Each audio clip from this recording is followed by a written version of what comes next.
Bismillahirrahmanirrahim. Assalamualaikum warahmatullahi wabarakatuh. Alhamdulillah, wassalatu wassalamu ala rasulillah. Salam sejahtera untuk kita semua. Perkenalkan, nama saya Asma Az-Zahra. Kali ini, saya kembali untuk memenuhi salah satu tugas mata kuliah pendidikan inklusif yang diampu oleh dosen kami, yaitu Bapak Utomo, SPD MM. Dan materi yang akan saya sampaikan yaitu tentang keberagaman peserta didik dengan berbagai latar belakang. Adapun fokus pembahasan dari materi yang akan saya sampaikan, pertama yaitu tentang keberagaman peserta didik. Yang kedua, indikator kualitas hidup peserta didik. Yang ketiga, keberagaman sebagai isu utama. Dan yang keempat, pandangan pendidikan inklusif tentang peserta didik. Langsung saja kita masuk pada pembahasan pertama. Keberagaman peserta didik, maksudnya apa ya? Ya, keberagaman peserta didik di kelas inklusif memiliki karakteristik tersendiri, baik pada peserta didik reguler maupun peserta didik berkebutuhan khusus atau biasa diistilahkan dengan PDBK. Keberadaan PDBK ini ternyata dipayungi oleh Undang-Undang Dasar 1945 Pasal 31, yaitu pada ayat 1 yang mengamanatkan bahwa setiap warga negara berhak untuk mendapatkan pendidikan. Kemudian dilanjutkan dengan ayat kedua yang berbunyi, setiap warga negara wajib mengikuti pendidikan dasar dan pemerintah wajib membiayainya. Dengan demikian, peserta didik dalam kelas walaupun berbeda keyakinan, fisik, gender, latar belakang keluarga, harapan, kemampuan, ataupun kelebihan, peserta didik semuanya memiliki hak untuk belajar. Kita lanjutkan pada pembahasan kedua, yaitu indikator kualitas hidup peserta didik. Indikator yang pertama yaitu to live. Setiap peserta didik di sekolah inklusif memiliki hak untuk hidup mengembangkan potensi dirinya tanpa harus terhalangi atau dibatasi oleh kondisi hambatan yang dimilikinya. Peserta didik berkebutuhan khusus di sekolah inklusif tidak boleh dibiarkan hanya sebagai pelengkap kuota kelas inklusif saja. Tetapi, keberadaan peserta didik di kelas inklusif harus menjadi tantangan bagi guru untuk berkreatif dalam mengembangkan layanan pembelajaran akomodatif. Selanjutnya, indikator yang kedua yaitu to love. Setiap peserta didik di sekolah inklusif harus merasa terlindungi, mengikuti kegiatan pembelajaran dan aktivitas sekolah lainnya secara ramah, nyaman, dan tidak dibiarkan mendapat bully dari peserta didik lainnya. Bahkan, guru harus mengembangkan sikap saling menyayangi dan mencintai sebagai sesama warga sekolah. Indikator selanjutnya yaitu to play. Setiap peserta didik di sekolah inklusif harus memperoleh kesempatan yang sama untuk mengikuti aktivitas belajar secara aktif dan bermain di sekolah, seperti dalam diskusi kelompok, kegiatan ekstrakurikuler, dan perlombaan yang diadakan sekolah. Peserta didik berkebutuhan khusus harus memperoleh hak yang sama untuk memperoleh kesempatan aktivitas permainan di kelas dan juga di lingkungan sekolah. Indikator selanjutnya yaitu to work. Yang dimaksud dengan to work ini yaitu setiap peserta didik di sekolah inklusif memperoleh hak yang sama untuk mengembangkan dirinya dalam upaya mengembangkan potensi dirinya yang nantinya akan menjadi individu yang mandiri dalam memasuki dunia kerja. Peserta didik berkebutuhan khusus tidak boleh dihadirkan di kelas hanya sebagai pelengkap penderita saja, akan tetapi harus juga diberikan layanan pendidikan yang mengakomodasi kebutuhan layanan pendidikannya. Kita lanjutkan pada pembahasan ketiga, yaitu keberagaman sebagai isu utama.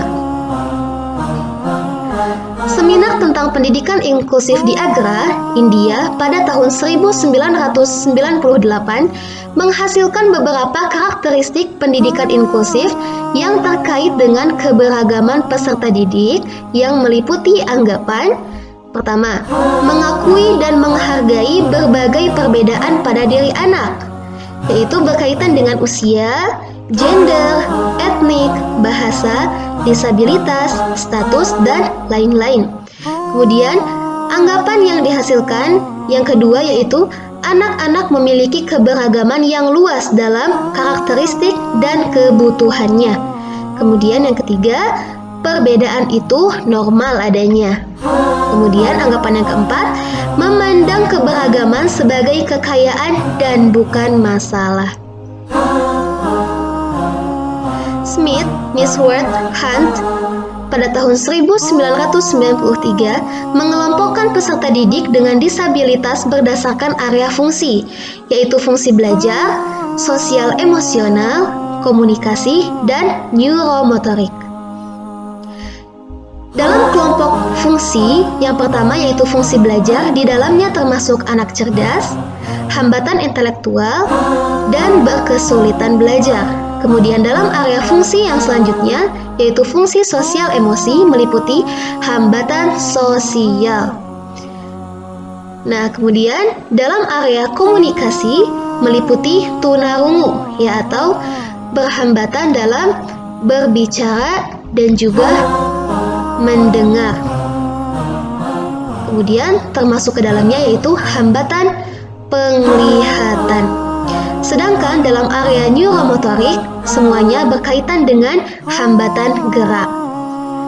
Pengelompokan peserta didik menurut Smith, Nisworth, dan Hunt ini dapat diklasifikasikan sebagai berikut, ya, seperti ini.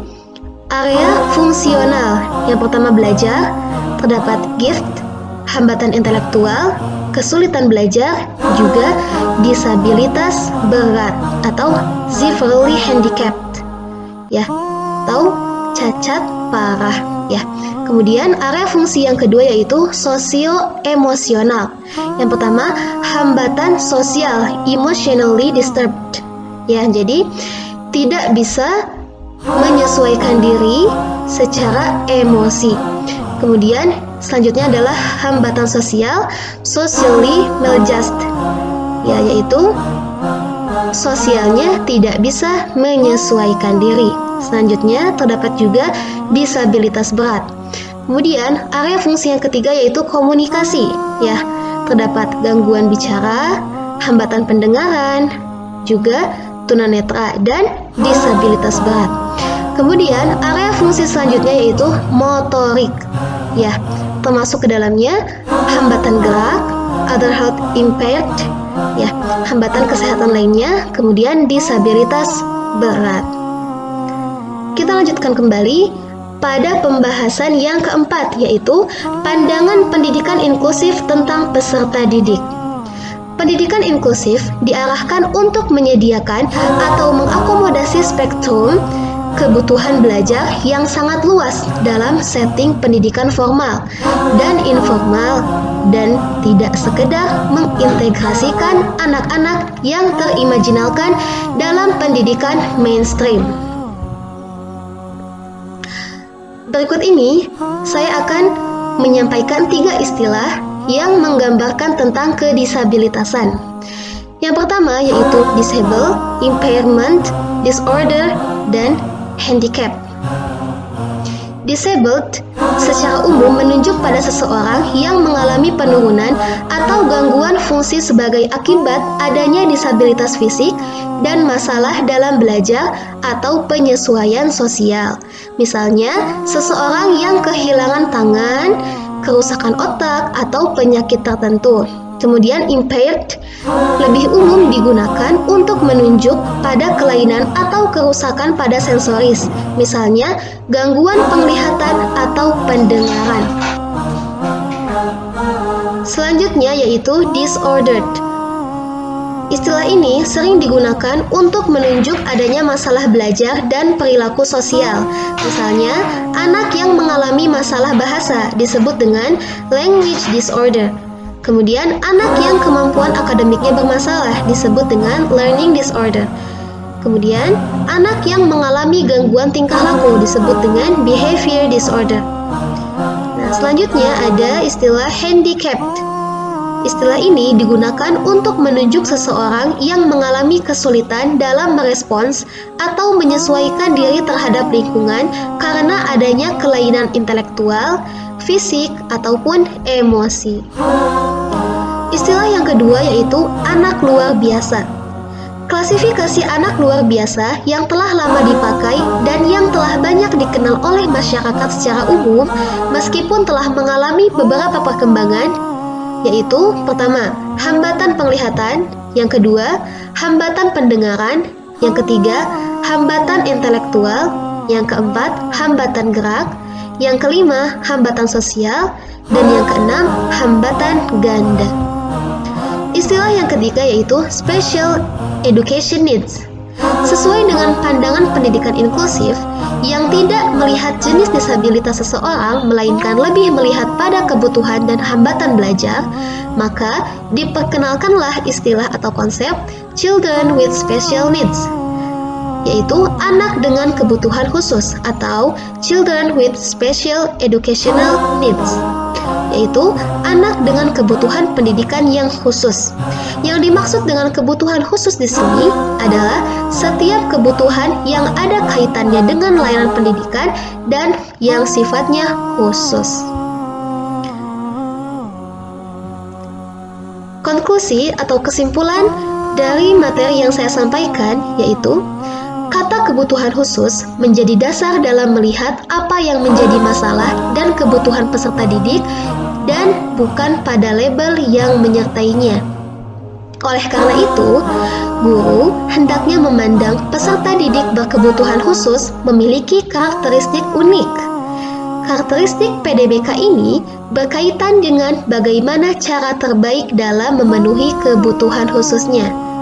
Pandangan ini akan menuntun seorang guru dalam menyusun akomodasi program untuk mengatasi hambatan dan mengoptimalkan potensi peserta didik. Sekian apa yang dapat saya sampaikan. Semoga bermanfaat. Wassalamualaikum warahmatullahi wabarakatuh.